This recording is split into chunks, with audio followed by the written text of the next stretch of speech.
very pleased to have Doug Hoffner, Chief Operating Officer of CalPERS, with us today to also tell us how CalPERS has adapted during the COVID pandemic. Doug, everybody knows CalPERS is a big organization, but I'm not sure everyone is that familiar with what was really entailed when you suddenly had to deal with the COVID pandemic. Can you give us a little overview of kind of what operationally CalPERS looks like and the things you had to think about when the pandemic initially hit? Sure, I'm happy to. So as the pandemic was coming on, we serve 1.5 million members in terms of our health benefits program, 2 million members in terms of pension benefits for both the state and public agencies and special districts for the state of California. We have nearly 3,000 employees at our headquarters and another group of employees in 7 counties at our regional offices. So think about having 1 million square foot of property in Sacramento and having just a few % of those employees working from home and then flipping that on its head. We had to basically move 85+% of the employees to remote work. We closed down the regional offices and made it all telework and then provided the same level, if not increased level of service to those members. And so that was really the challenge that was before us. And we were able to do that early on, basically adapting our business continuity plan that was really built for natural disasters and loss of facilities and infrastructure and flipping that on its head in terms of we didn't lose the infrastructure, but we had to get that infrastructure to where the employees lived. And the challenge there was to basically do that in a rapid period of time and through an expedited process. And I'm glad to say we were successful in order to do that. So what percentage of employees did you have working from home? Did you have everyone from home pretty much initially? Yeah, we moved from, let's say early March, we probably just had a few % of employees that were in the IT space in the organization that were already working from home. We quickly adapted and moved the entire investment office out to work from home and did some tests with them.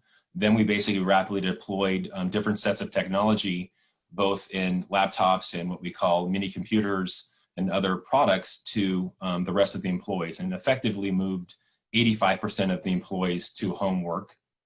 We did have a few folks both in our operational support areas and a couple benefit areas that the work is not conducive to work from home, but we have kept them on property and they've been coming in a socially distanced manner in order to do that work. But effectively 85+% of the employees are all working from home and have done successfully since early March. Wow. What about communications with members and employers? How was that impacted?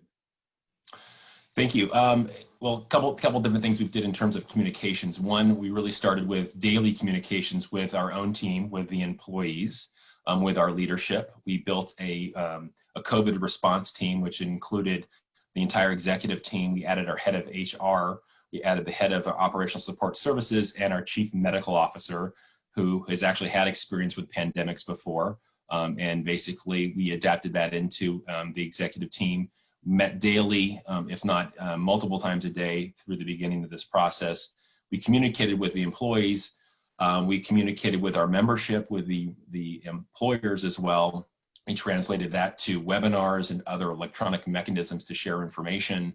And then for the employees, we also developed basically a weekly webinar with our CEO, Marcy Frost, to allow the employees to, one, ask her very pointed and direct questions about the status of things, helped us transition and put out information on the rapidly changing advice in terms of COVID guidance, in terms of healthcare guidance, also in terms of what the state, in terms of federal and state regulatory frameworks were changing in terms of different programs and how that would be aligned and with the employees and how they could utilize those different services. So that is basically, in terms of communications, what we've been doing.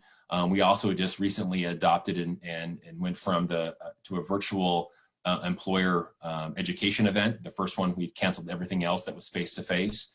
We had, I think, 3,000 plus employer representatives participate. We'll be doing another one in November.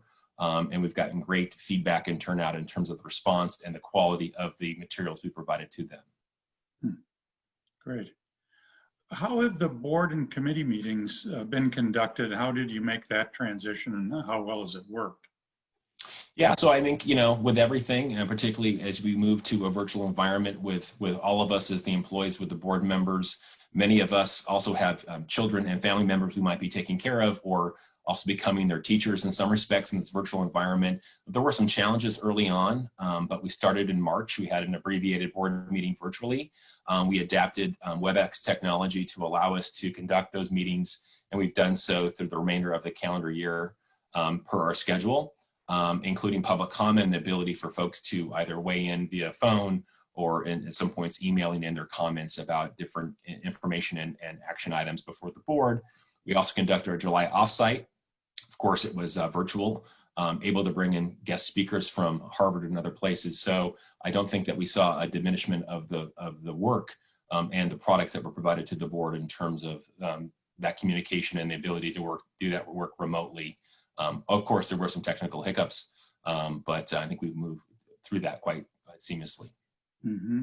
Well, so you had the workshop. Have other board continuing education activities continued at all?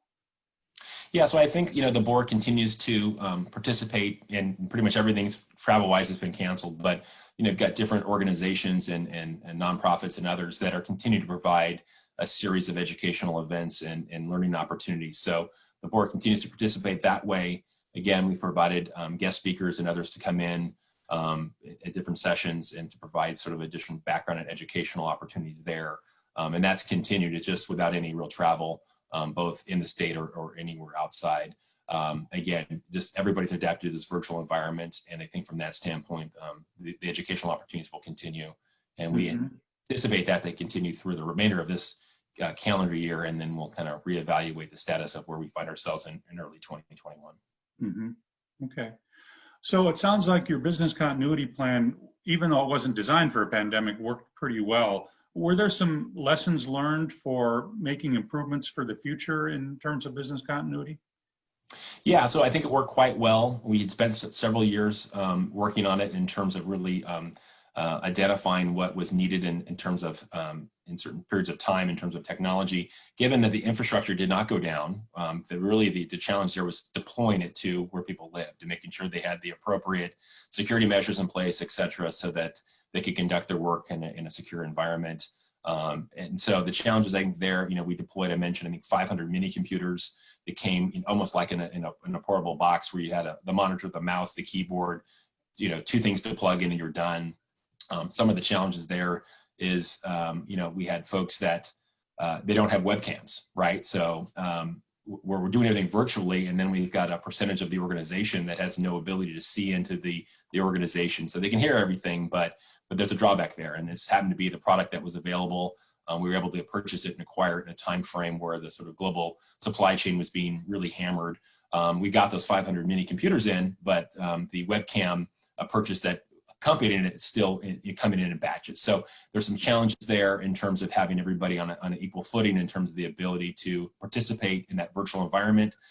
We have others, sort of working through some challenges with now converted to soft phones, so that particularly the contact center in the health benefits program area, when they're talking to members and employers, they're getting this is a CalPERS phone calling you versus some random, 916 Sacramento area code where people might not pick up. And so we're some of those challenges. I think we're coming out on top of there, but those are some of the things you find challenging. Also, folks, looking to have, typically in the call center and the investment office, multiple viewing screens to conduct their work. Go into a laptop or even this mini computer with like a 20-inch screen, it condenses their work, right? So there's just workarounds from that perspective. But again, we've been able to meet and or exceed our performance measures that we report to the board. And for that, we're really, really pleased. Great. So you've really accomplished a lot and kept things going pretty smoothly from the sound of it. When you look forward, do you see lasting change coming from this, from some of the lessons learned? And, once we're really beyond the pandemic, will some of the operating patterns be a little different? I think we will. I think it's, we won't quite know for some time, but, we have undertaken a process to look at the type of work that can be done essentially full-time remote, and that would probably be 90% of the time. A bucket of work that would allow folks to work part-time, both on property as well as home. And then the type of work that basically doesn't lend itself to be working remotely or from home. And that tends to be sort of the operational stuff, the mail room, central receiving in some of those program areas. And we've been undertaking that analysis. It's not complete yet, but the goal of there is to find out what we will need infrastructure-wise, both on property as well as home. Also understand that we probably won't need the million square feet of real estate we have in downtown Sacramento in the same use pattern that we have today. And that would be when you come on property, rather than having a desk or a cube that's identified by your name, it'd probably more like a hoteling station, and the ability to basically reserve that ahead of time via an application online and things like that. So definitely looking at how we would reduce our footprint, what efficiencies could be gained. And then again, we really want to make sure that whatever work we're doing is really meeting and or exceeding the thresholds that we put in place from a performance perspective. And if we're able to do that and have additional mechanism and means to be more efficient and save resources, we think that would be quite positive. Great. Well, Doug, thank you so much for taking the time with us and sharing your story. Very interesting and a big challenge that sounds like CalPERS has really made a lot of progress and kept things going very smoothly. Well, thank you, and I appreciate the ability to be here today. Thanks, Doug. Bye-bye. Okay, bye-bye.